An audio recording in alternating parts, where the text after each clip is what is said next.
have to flip the drill out. So it pulls out.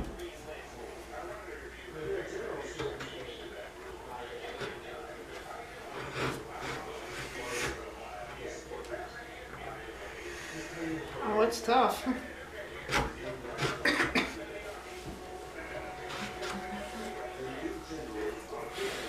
Okay guys, we have the two tracks set up with the two wires.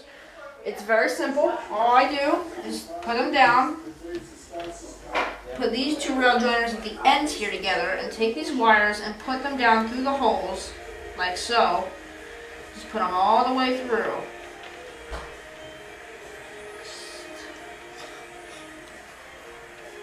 And when you do that, you'll see that the wire is now safely tucked away. Now we'll do the same with this one. Plug it in. Well, we won't plug it in, but we'll just put it down into the hole. And now it is completely hidden and ready for installation with the Didgetrax equipment that I should have unboxed in a previous video. So there you guys go. There is the power supply. I'm gonna have to glue down all this track, and there's your power supply. Okay guys, so now I'm gonna go ahead and speed up the clip because you guys probably don't want to watch all this. So I'll go ahead and speed it up right now.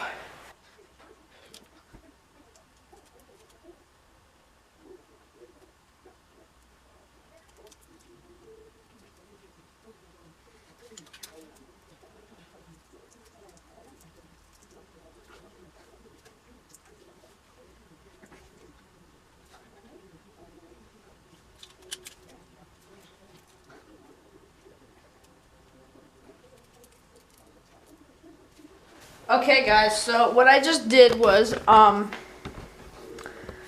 I made the two wires from the rails a little longer, and with that I can now go ahead and see what I need to do now. I need to plug in my power supply. So what I'm going to do is I'm going to go ahead the power pack to the DCS51 right here. Hang on, let me get this out. It's all kind of tangled up here.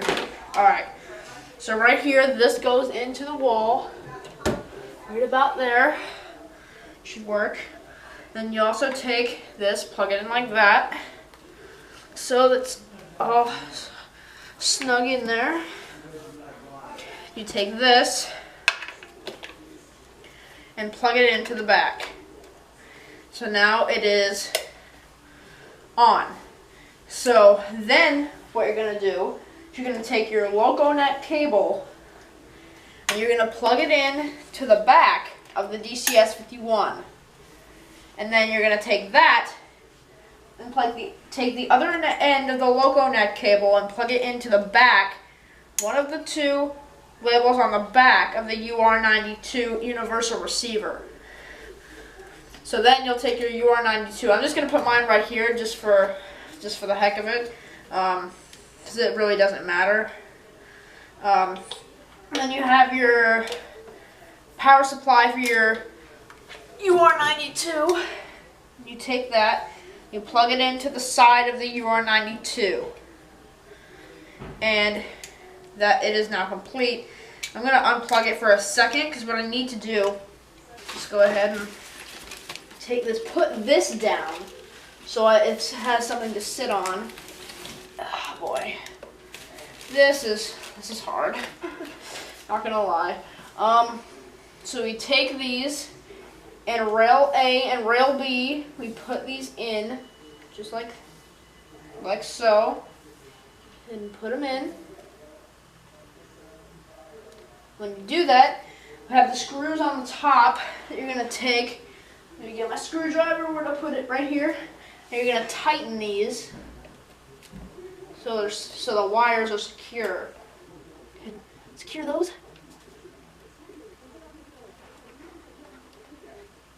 And there you go. Now this wire is secure in there. And now I gotta take the other one and put it on just the same way. Sure. And then just put it in the same way. And once it's in, same thing, take your screwdriver and go ahead and tighten this. Let me see where that is. And you take it and you just tighten it like so. And now the wires are secure. So, break these two wires apart and then snip them. Where are my wire cutters? Right here. Snip them so they have the exterior showing, just like that. And do the same thing. I'm just going to do the other end just so I don't have to do it later. Cut that, just like so. And put this into the program B or A, either will work. Just like so. Make sure it stays. And take your screwdriver again, and just tighten it. So then the wire is not going to want to jump out or do anything like that. Alright guys, there we go. We got it better now. So now we're going to go and do what I've been trying to do in the first place. Everything's figured out for right now, but we'll probably get it up and looking better later in the future. In the near future, we'll get that up and looking better. But now, we have to install the UR92, which is going to go right there. And I have a thing of screws right here I can probably use. Yeah, let's take the UR92. Let me see, do these screws fit? Yeah, well, no. Alright guys, I'm just trying to find out what size screws I need. So, these should work just as well. So, yeah, I'll go ahead and really quick. Okay guys, we've installed the UR92. You can see here, when I plug the Zephyr in, it lights up a little bit. Then when I plug the power pack for the UR92 in, the radio light comes on, which shows that it is ready for use. Now all we have to do is take our DT500D, right here, DT500D, and plug it in right here. And to turn track power on, I'm going to go ahead and put a locomotive on the track real quick. Now, all we have to do is, most locomotives come out of the factory set at address 03. So we're going to go in here, have our little display, and press the loco key, and we will press 03 and hit loco or the enter key. And now we have our address. Now we're going to hit power and we're going to press the Y plus key. And now track power is on. Now we can go ahead, hit back, and we can now control, using our throttle, we can control the locomotive on the track. So we'll go ahead and show you guys right up there. You can see here when I increase the throttle, how I switch the direction here.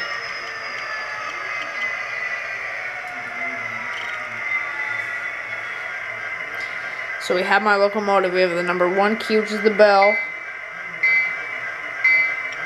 Then the horn. The short horn. Okay, so that's pretty much it for installing the Didgetrax down here. And then we have the Zephyr down there. We can also apply a couple addresses to that. Have all our wiring up. So that's basically it. So we'll continue this update a little bit later once we get some more of the track laid, and I'll see you then. Okay guys, we've installed the UR92. You can see here when I plug the Zephyr in, it lights up a little bit. Then when I plug the power pack for the UR92 in, the radio light comes on, which shows that it is ready for use. Now all we have to do is take our DT500D right here, DT500D, and plug it in right here. And to turn track power on, I'm going to go ahead and put a locomotive on the track real quick, just to test it out, well, just to show you guys rather. And now, all we have to do is, most locomotives come out of the factory set at address 03. So we're going to go ahead, go in here, have our little display, and press the loco key, and we will press 03 and hit loco or the enter key. And now we have our address. Now we're going to hit power, and we're going to press the Y plus key. And now track power is on. So now we can go ahead,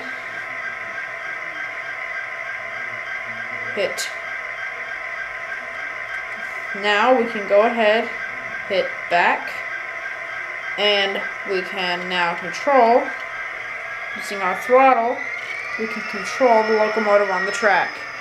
So go ahead and show you guys right up there. You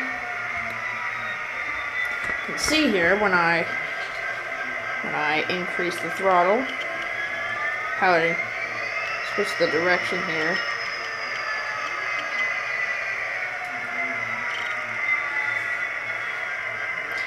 So we have my locomotive. We have the number 1 key, which is the bell, then the horn, the short horn. Okay, so that's pretty much it for installing the Didgetrax down here. And then we have the Zephyr down there. We can also apply a couple addresses to that. Have all our wiring up. So that's basically it. So we'll continue this update a little bit later once we get some more of the track laid, and I'll see you then. Okay guys, so really quickly, it's the next day, and I've gone and installed my program track. And right here, you can see we have CSX number 8784. Those decals are extras, I added them on. And on right here, on my DT500D, so you have to focus here. Probably have to zoom it out. Have under the first address 8784. You can see the reflection of the camera there. 8784. And you can see when I move this,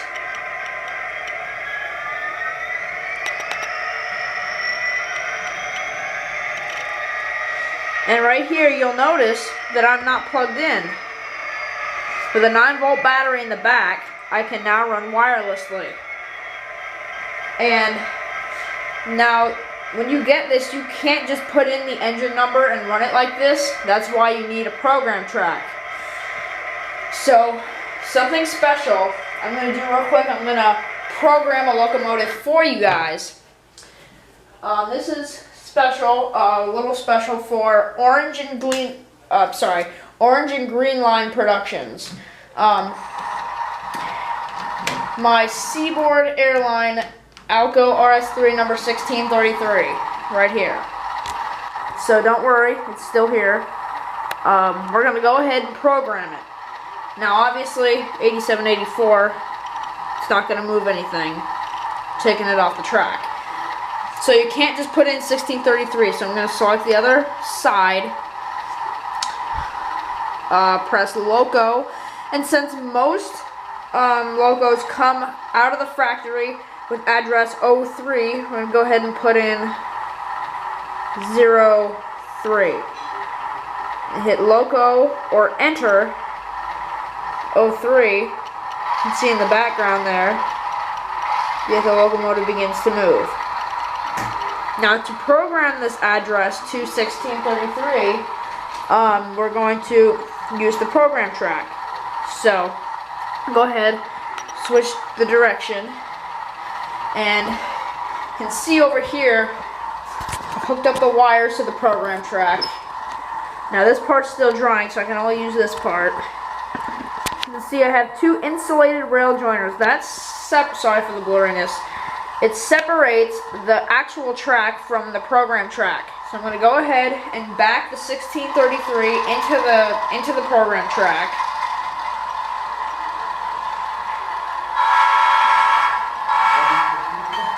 Yep. Okay, so we're going to go ahead, put it into the program track, just kind of crank him through it. Because once he gets past the insulated rail joiners, you're going to get no electrical connection. So, you're going to do, put it in the program track, and this is what you're going to do. You're going to take your, I'm going to take my thing, I'm going to put it down to 0. I'm going to hit program, the program key right here. You see AD2 equals 3 question marks. So we're going to press this right here. We're just going to press it once. So it hits AD4 and 4 question marks. Then we're going to type in what we want it to be. In this case, 1633. And quickly, you want to press the Enter key and the Y plus key. So write this.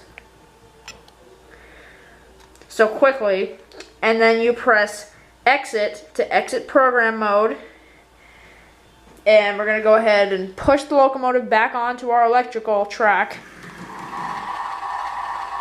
And right over here, now, you can see the second address, 03, now doesn't move anything. If we go here, loco 1633, and press loco, now 1633 will move with this address. There you go. That's how to program locomotives using the program track. Now Seaboard 1633 is now programmed with the address 1633. And in no time at all, we can go ahead, turn the lights on, and off we go.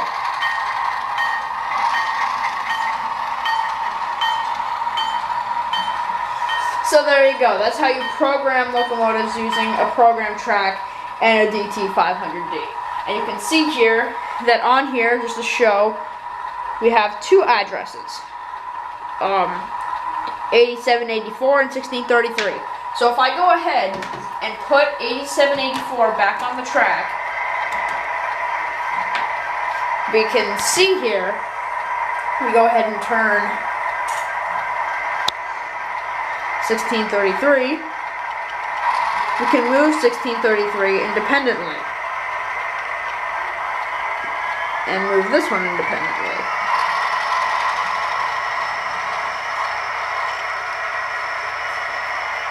So there you go. There's your little thing there. And now here I'm going to quickly show you how to MU 2 locomotives. So real quick, let me just couple these 2 together.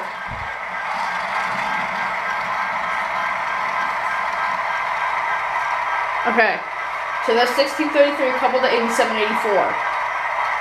Now we're going to make sure our lead locomotive is on the left-hand throttle. So this one right here, 1633 is going to be our lead locomotive. We press, once we have them in place, we press the MU key. We then press the Y plus key.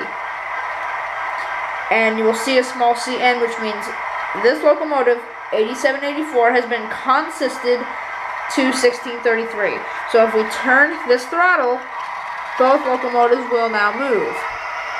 However, the most important thing to do before you do this, let me quickly undo this, what you need to make sure of is that both locomotives are going the same physical direction. So for example, 1633 is going forwards while 8784 is going backwards. You can see here, 1633, he's moving forward while 8784 is technically moving backwards, but they're moving the same direction. So if we go ahead and put these 2 together again, And you'll do the same thing. You'll do, this is for back-to-back consisting. You press the MU key and the Y plus key, and now they've been consisted. And when you turn 1633's throttle, now they both move.